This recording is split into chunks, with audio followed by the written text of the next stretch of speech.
Pues el doctor Ricardo Jimeno, bien conocido, Hospital La Fe de Valencia, nos va a presentar probablemente un mapa epidemiológico de los multiresistentes en la Comunidad Valenciana.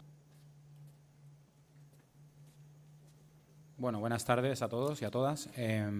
Pues agradecer al comité organizador la invitación, aunque ha sido un poco regalo envenenado, porque claro, a 36 horas del final de las fallas, tener que hablar un cuarto de hora seguido, no sé si me va a dar la voz, pero bueno, espero que sí. Han sido muchos días de esfuerzo durante estos periodos festivos. Bueno, este va a ser un poco el índice. El título es, bueno, me encargaron la epidemiología. Entiendo que un poco por ser el coordinador autonómico de los proyectos Cero y por mi vinculación al ENVIN, pues hablar de la epidemiología de los patógenos multiresistentes en nuestra comunidad y cuál es el papel de los antibióticos de último recurso. Este va a ser el guión que voy a seguir. Y nada, empezamos ya. Voy a hablar primero un poco de cómo están las resistencias en España, ¿no? Porque si hablamos de multiresistencias, tenemos que hablar primero de resistencias, ¿no? Este es el documento del ECDC, este es el documento que publica todos los años el ECDC, aunque ellos van un poco con retraso. Aquí dan datos del año 2022. Nosotros ya hace escasamente 2 semanas dimos datos del año 2023, ¿no? De lo que está pasando en las UCIs españolas. Y fijaos en él, bueno, pues se recogen qué microorganismos tenemos que monitorizar y qué antibióticos tenemos que monitorizar dentro de estos microorganismos, ¿no? Para considerar el tema de las resistencias. Bueno, así un poco a modo de resumen os lo voy contando un poquito rápido porque creo que es muy interesante lo que está pasando en nuestro país, ¿no? Y datos ya, como digo, actualizados de este mismo año. Bueno, pues estas son las resistencias, por ejemplo, que tiene Acinetobacter, ¿no? Acinetobacter tiene más de la mitad de las cepas actuales, aunque no son muchas, como luego veremos, pero sí que hay, son resistentes a los carbapenems, y también hay un porcentaje nada desdeñable de un 8% de Acinetobacter resistentes a la colistina, ¿no? Esto ya pasamos a las enterobacterias, Escherichia coli. Fijaos cómo Escherichia coli también tiene aproximadamente un 20% de resistencias a las cefalosporinas de tercera generación, ¿no? Cefotaxima, y un 30% de resistencias a quinolonas, a amoxicilina, clavulánico y también, bueno, pues una pequeña proporción de resistencias a los carbapenems, ¿no? Pero fijaos cómo ya tenemos prácticamente 1 de cada 3 cepas de Escherichia coli resistente tanto a aumentine como a las quinolonas, ¿no? Si vamos a Klebsiella pneumoniae, pues quizá un poco más, ¿no? 20% de resistencias a cefalosporinas, 30% a quinolonas, también en torno a un 40% a la aumentine y un poquito más de resistencia a los imipenems que tenía la Escherichia coli, ¿no? En torno a un 8%, ¿no? Por tanto, un 30% de resistencias a antibióticos que solemos utilizar habitualmente. Y si pasamos a pseudomonas, pues esto se multiplica, ¿no? Fijaos, ¿no?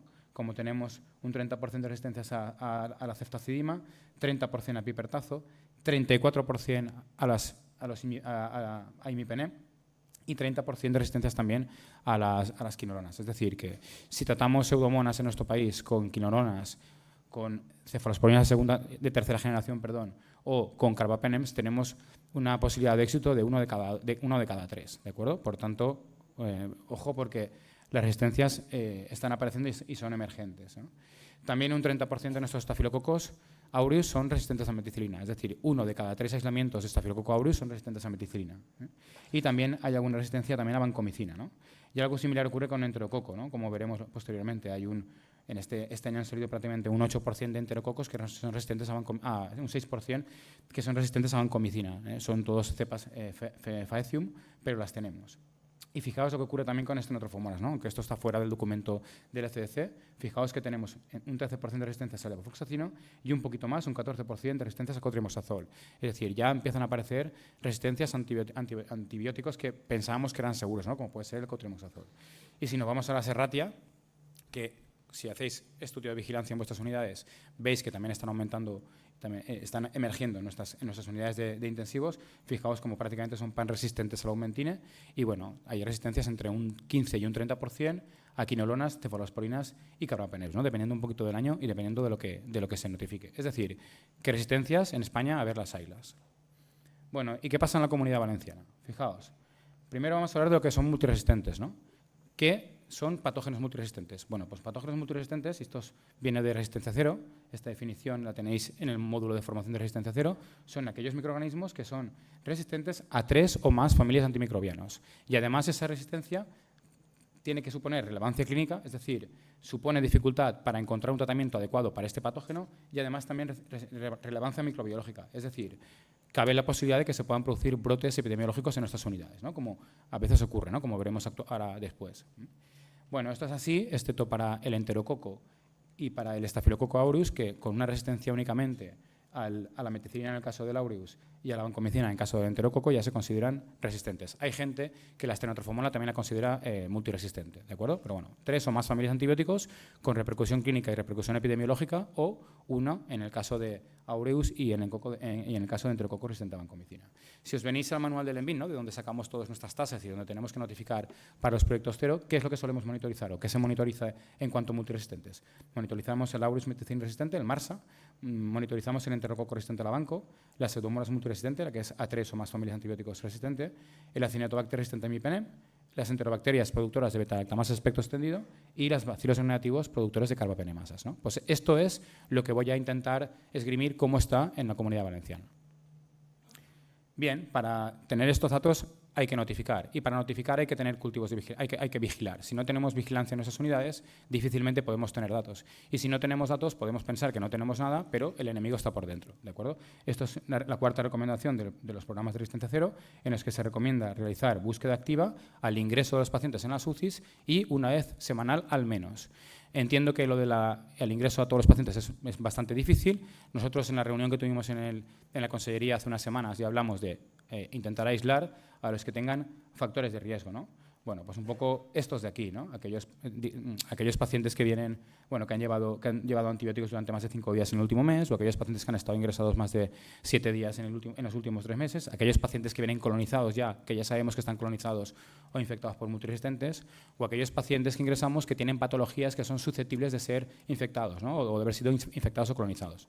Estoy refiriéndome pues, a pacientes con fibrosis quística, pacientes con insuficiencia renal crónica sometidos a programas de diálisis, etcétera, ¿no? Quizá en esos pacientes sí que sería obligado realizar cultivos de vigilancia epidemiológica al ingreso a la UCI. Y una vez a la semana se debería hacer a todos los pacientes que tenemos ingresados, independientemente de la patología por la que hayan ingresado. Bien, pues es difícil, porque esto también lo presenté en la jornada de la Consellería. Fijaos, como trabajamos mucho, estamos todos en la zona más o menos noble, ¿no?, la parte amarilla-verde, ¿no? Pero bueno, estos son unidades que hacen vigilancia continua durante todo el año, es decir, hacen el ENVIN y hacen todos los programas cero y reportan datos, ¿no?, que son 8 unidades, ahí hay unidades grandes, hay unidades pequeñas, hay unidades medianas, hay unidades de hospitales de referencia, unidades de hospitales comarcales y unidades tanto públicas como de gestión privada, ¿no? Por tanto, se puede hacer, ¿eh? Es difícil, pero se puede. No quiero hacer spoiler a la última sesión de la mesa, pero es posible hacerlo, ¿no? Y como digo, al menos notificamos datos en el ENVIN y algunos hospitales en alguno de los proyectos cero, pues en la mayoría de las UCIs de la Comunidad Valenciana, ¿no? Con lo cual está muy bien. Pero creo que el objetivo sería que todos estuviéramos verdes, ¿vale? Y para eso hay que trabajar, hay que organizarse y hay que intentar mejorar nuestras prácticas clínicas. Bueno, y si pasamos a las tasas, ¿cómo estamos de tasas? Bueno, estos son tasas nacionales. Esto también me gusta siempre presentarlo porque, fijaos, estos son multiresistentes que nosotros detectamos. Detectamos en la UCI tanto al ingreso del paciente, los cultivos de vigilancia del ingreso, como los cultivos de vigilancia semanales, ¿no? Pues fijaos, con el devenir del programa Resistencia Cero detectamos más. ¿Por qué? Porque las buscamos, ¿eh? Y como veis, hubo un cruce.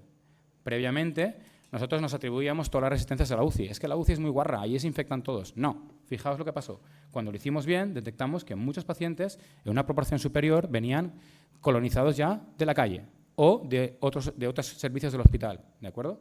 Esto con el devenir de la pandemia cambió, otra vez aumentaron muchísimo las tasas, aumentaron muchísimo la detección dentro de la UCI, pero posteriormente y fundamentalmente porque hemos vuelto a hacer las cosas bien, hemos podido otra vez implementar los programas cero, vemos cómo detectamos más patógenos multiresistentes de fuera de la UCI que dentro de la UCI, ¿no? Y esto es vigilancia. Si no tenemos estos datos, podríamos pensar que o estamos limpios o que todas las bacterias multiresistentes las hemos generado nosotros, y esto no es así. ¿Y qué ocurre en la Comunidad Valenciana? Pues fijaos, esto es algo parecido, ¿no? Esto es un número de pacientes con multiresistentes a lo largo de los años, tanto durante la estancia en la UCI como previo al ingreso en la UCI, es decir, los que detectamos con los cultivos de vigilancia en la entrada. Fijaos, ¿no?, como previamente teníamos mayor vigilancia, mayor prevalencia de multiresistentes a la entrada. Posteriormente, con la pandemia, esto se modificó, volvimos a tener más multiresistentes dentro de las UCIs, quizá porque abandonamos aquellos programas, y actualmente ya estamos volviendo a hacer el cruce para intentar, detectando más igual proporción de multiresistentes tanto en la UCI como a la entrada de la UCI, ¿no? Y estas son nuestras tasas son bastante buenas, pero como digo, no todo el mundo notifica todo, con lo cual hay que cogerlas un poquito con pinzas, ¿no? Pero si vemos nuestras tasas estos son pacientes colonizados o infectados por multiresistentes por 100 pacientes ingresados, fijaos cómo estamos por debajo de 4%, que es una muy buena proporción, ¿de acuerdo? Y y similar en cuanto si lo repercutimos por las estancias, ¿no? Tenemos tasas en torno a 6-7 patógenos multiresistentes por 1000 días de estancia, ¿no? Con lo cual son datos que están mejores que en la tasa nacional. Bueno, esto es lo que pasa a nivel nacional, ¿no? Cuando nosotros registramos los multiresistentes a la entrada de la UCI, ¿qué es lo que tenemos? Fundamentalmente tenemos enterobacterias BLE y tenemos Staphylococcus aureus meticilin resistente, ¿de acuerdo? También tenemos pseudomonas, también tenemos carbapenemasas, etcétera, pero esto es lo que se detecta fundamentalmente a la entrada. Esto está muy bien, porque si nosotros lo detectamos, los aislamos y podemos hacer control de esa infección, ¿no? Y que no se disemine, ¿eh? Sin embargo, ¿qué ocurre cuando hacemos los cultivos semanalmente, ¿no? Lo que tenemos, ¿qué se nos genera dentro de las UCIs? Aquí ya empieza la cosa a complicarse, ¿no? Aquí fundamentalmente siguen habiendo BLEs, pero empiezan a haber también carbapenemasas, empiezan a haber pseudomonas y menor proporción de aureus meticilin resistente porque lo hemos controlado a la entrada, ¿de acuerdo? Bueno, ¿qué ha pasado en nuestra comunidad? Hacemos ya un zoom un poquito más ampliado. Fijaos, esto es la referencia que tenemos de España, esto es la Comunidad Valenciana, Castellón, Alicante, Valencia, ¿de acuerdo? Fijaos como a partir de ahora hay más unidades en la Comunidad Valenciana, en la provincia de Valencia, con lo cual el peso de la notificación es mayor. Eso se ve reflejado que muchas veces es muy parecida la tasa de la comunidad con la tasa, digamos, provincial, pero bueno, cada provincia tiene sus particularidades, ¿no? Esto en el año 2021, fijaos, ¿no? Esto de aquí es la infección previa, los que vienen infectados de la calle, la infección durante la estancia en la UCI, la colonización previa, que suele ser lo que más, ¿no? Detectamos muchísima colonización en la entrada, y luego la colonización durante la estancia del paciente en nuestra UCI, ¿no? Pues fijaos, como fundamentalmente lo que detectamos son enterobacterias BLE, como comentaba, pseudomonas en segundo lugar, pero bueno, ha habido años, fijaos como aquí hay MARSA colonizando previamente, alguna carbapenemasa también, y mirar cómo hay Enterococcus resistente a vancomicina, ¿no? Esto viene, como ahora luego veréis, de algún brote hospitalario que ha habido tanto en provincia de Valencia como en provincia de Castellón, ¿no? Pero bueno, esto si no lo detectamos, no lo vemos y los pacientes se nos contaminan de enterococos en corto espacio de tiempo, ¿no? ¿Y qué ocurre por provincias? Pues fijaos, ¿no? Poca detección en Castellón y en Alicante, bueno, bastante más detección en Valencia, como digo, pues bueno, también reflejo de aquellos brotes que se han detectado en algunos hospitales, fundamentalmente de enterococos resistente a vancomicina. Eso es en el año 2022, un patrón muy similar, y fijaos como aquí ya detectamos más pseudomonas, ¿no? Desaparecieron las enterococos resistentes a vancomicina, había muy poquito, solamente, bueno, en algún hospital de Valencia. Aquí sí que apareció alguna cepa de Acinetobacter y esto nos causó problemas porque hubo una transmisión, sobre todo en hospitales de la provincia de Valencia, de Acinetobacter por traslado de pacientes, fundamentalmente pacientes críticos que eran tributarios de oxigenación extracorpórea. Bueno, pues aquí lo tenéis, ¿no? Esto si no se vigila, no se detecta, ¿de acuerdo? Y estos son los datos de este año. Fijaos cómo estamos muy parecidos a España. Lógicamente hay más número de aislamientos en España que en la Comunidad Valenciana, pero bueno, nosotros aquí detectamos mucha colonización previa, con lo cual eso está muy bien. Si esto no lo detectáramos, se nos metería dentro de la UCI, si no los aisláramos, crearía verdaderos brotes. Y fijaos, ¿no? Como tenemos un poco de todo. Vuelve a haber enterococos resistente a vancomicina, tanto colonizando como infectando, tanto antes de la UCI como después. Y también tenemos algún brote en algunos de los hospitales de carbapenemasa, ¿no? Cosa que es muy importante por la mortalidad que pueden provocar estos microorganismos, ¿no? Si vemos las tendencias, fijaos, ¿no? Esto sería la colonización previa a la llegada de la UCI, fijaos, ¿no? Fundamentalmente bacterias, pero también pseudomonas y, como digo, el MARSA, ¿no? El MARSA que lo controlamos aquí. Cada provincia tiene sus particularidades. Lógicamente, aquellas provincias que notifican menos porque tienen menos casuística, pues lógicamente tienen unas gráficas un poco más erráticas, pero fijaos, ¿no? Como, bueno, el patrón es más o menos este, ¿no? Mucha BLE y también pseudomonas, carbapenemasas y MARSA, ¿no? En cuanto a la infección pre-UCI, ¿de qué vienen infectados los pacientes de la planta o de la calle? Pues fijaos, ¿no? Lo mismo. Vienen infectados por BLEs, pero aquí también ya pseudomona y carbapenemasas, ¿eh? Ojito porque esto está aumentando en nuestras UCIs, ¿no? Y como digo, pues cada provincia tiene su patrón, ¿no? Fundamentalmente en Castellón ha habido este brote de enterococcus resistente a vancomicina, también en Valencia, donde predominan las BLEs, las pseudomonas y las carbapenemasas. Si sumáramos pseudomonas y carbapenemasas, prácticamente iguala la proporción de infección provocada por las BLE, ¿no? Esto es la colonización de nuestras UCIs. ¿De qué se nos colonizan? Pues lo mismo, fundamentalmente de BLE, pero fijaos, ¿no? Aquí está pseudomonas, que en el último año ha bajado, pero porque empieza a aumentar un poquito las carbapenemasas. Esto hay que tener mucho cuidado, porque estas cepas producen mucha mortalidad en nuestros pacientes, ¿no? Y algo parecido ocurre en la provincia de Valencia, que como digo es la que más datos aporta, pero fijaos, ¿no? Como en Castellón predominan también las BLEs, pero también pseudomonas, y fijaos como en la provincia de Alicante pues ha habido un aumento de la infección también por MARSA, ¿no? Que quizás no se ha llegado a controlar en la puerta de entrada de las UCIs, ¿no? Muy bien, si tenemos en cuenta la infección total, es decir, tanto la que viene de la calle como la que se nos genera, ¿qué es lo que tenemos? BLES, aunque afortunadamente están disminuyendo la proporción y el número de cepas detectadas. Ojo, porque está aumentando las pseudomonas. Y carbapenemasas, como digo, si sumamos carbapenemasas y las pseudomonas, prácticamente superamos las cepas de beta-lactamasa de aspecto extendido, ¿no? Esto es un poco lo que tenemos. Y como comentaba, ojo, porque no ha desaparecido el MRSA, ni mucho menos. Hay hospitales donde se les ha colado y está provocando brotes. Y lo mismo ocurre con el enterococo resistente a vancomicina, ¿no? Que hay que tener cuidado porque si no lo detectamos es un microorganismo que tiene una virulencia en cuanto a expansión pues bastante importante, ¿no? Y ojo, porque Acinetobacter pensábamos que había desaparecido, pero no ha desaparecido. Como digo, hay algunos hospitales que tienen Acinetobacter y está habiendo transmisión cruzada de Acinetobacter por traslados interhospitalarios de pacientes, ¿de acuerdo? Muy bien, esos serían los globales. Fijaos, ¿no? ¿Qué es lo que tenemos? Pues bueno, en la provincia de Castellón fundamentalmente BLES y pseudomonas. También tenemos algún enterococo, como comentaba, que ha provocado algún brote. En la provincia de Valencia tenemos un poco de todo. Ojito, porque fijaos cómo las carbapenemasas están aumentando y eso hay que tenerlo muy en cuenta porque prácticamente no están produciendo las mismas, o prácticamente las mismas infecciones que producía Pseudomonas aeruginosa, que es el microorganismo que con más frecuencia produce infecciones en las UCIs españolas. Y fijaos cómo aquí tenemos algún brote de Acinetobacter, como comentaba, y también de enterococo resistente a vancomicina, ¿no? Y en Alicante, pues lo que comentaba, fijaos que Pseudomonas y enterobacterias BLES son las predominantes, pero tenemos alguna infección ya y alguna colonización dentro de la UCI por Staphylococcus aureus meticilin resistente que no se ha controlado en la puerta de entrada. Vale. En cuanto a, si lo vemos desde el punto de vista de los microorganismos, pues bueno, en todas las unidades tenemos BLES y Pseudomonas, MRSA fundamentalmente en Valencia y en Alicante, carbapenemasas fundamentalmente en Valencia y en Alicante también, enterococo resistente a vancomicina, Valencia y Castellón, y el Acinetobacter un poco diseminado por todo, aunque con poca proporción, ¿no? Bueno, si hacemos todavía más zoom, y me quedan, aquí voy a estar 20 segundos y me quedarán 2,5 para lo demás, pues si hacemos un poquito más de zoom, fijaos, ¿no? Cada uno sabe dónde está su hospital. No voy a decir aquí si un paciente de la FE se va al PSET que hay que ponerle, porque creo que no toca. Lo que habría que hacer es aislarlo y pedir cultivos de vigilancia y sobre eso actuar, pero fijaos, más o menos, fijaos, ¿no? Estos serían las enterobacterias productoras de BLE que están en todos los hospitales de la comunidad. Pseudomonas algo similar, en todos los hospitales de la comunidad tenemos pseudomonas. Si nos vamos al Aureus meticillin resistente,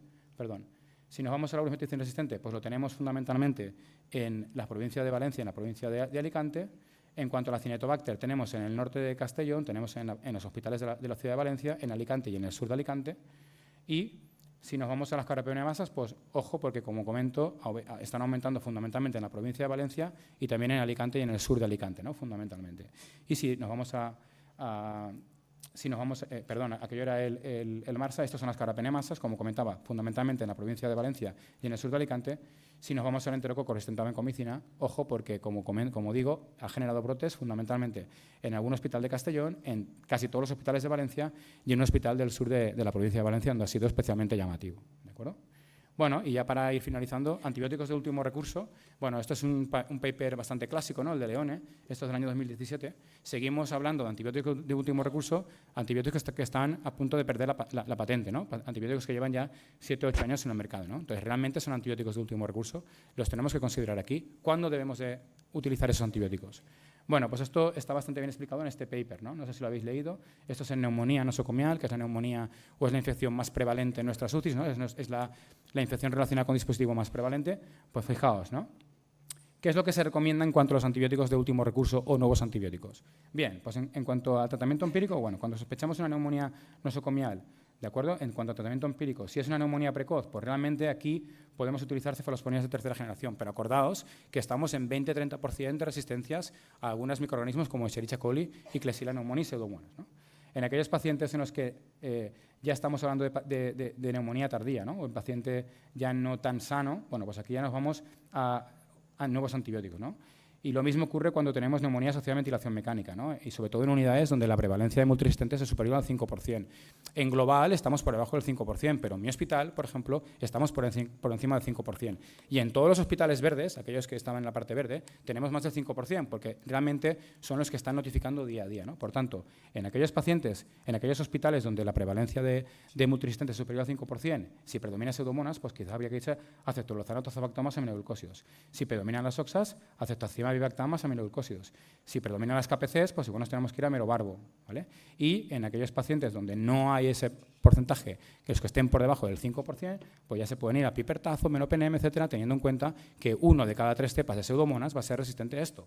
Por tanto, hay que conocer nuestra flora. Si no conocemos nuestra flora, no sabemos lo que estamos haciendo, ¿de acuerdo? Y en cuanto al tratamiento dirigido, pues lo mismo. Si es el aureus, pues dependiendo de si es meticilina resistente o sensible, pues tendremos que ir a antibióticos de tercer nivel, como puede ser la ceftarolina, o nos podemos quedar con la meticilina, si realmente son sensibles, ¿no?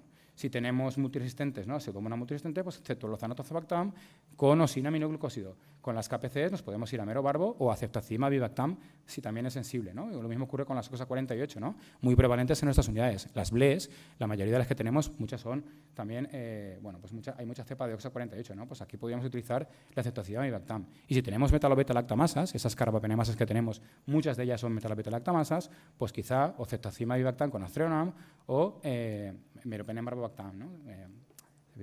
Con ocefiderocol, ¿no? Y lo mismo ocurre con el Acinetobacter, ¿no? No tenemos mucho, pero ya empieza a haber cepas de Acinetobacter, como he comentado, resistentes a los carbapenems y resistentes también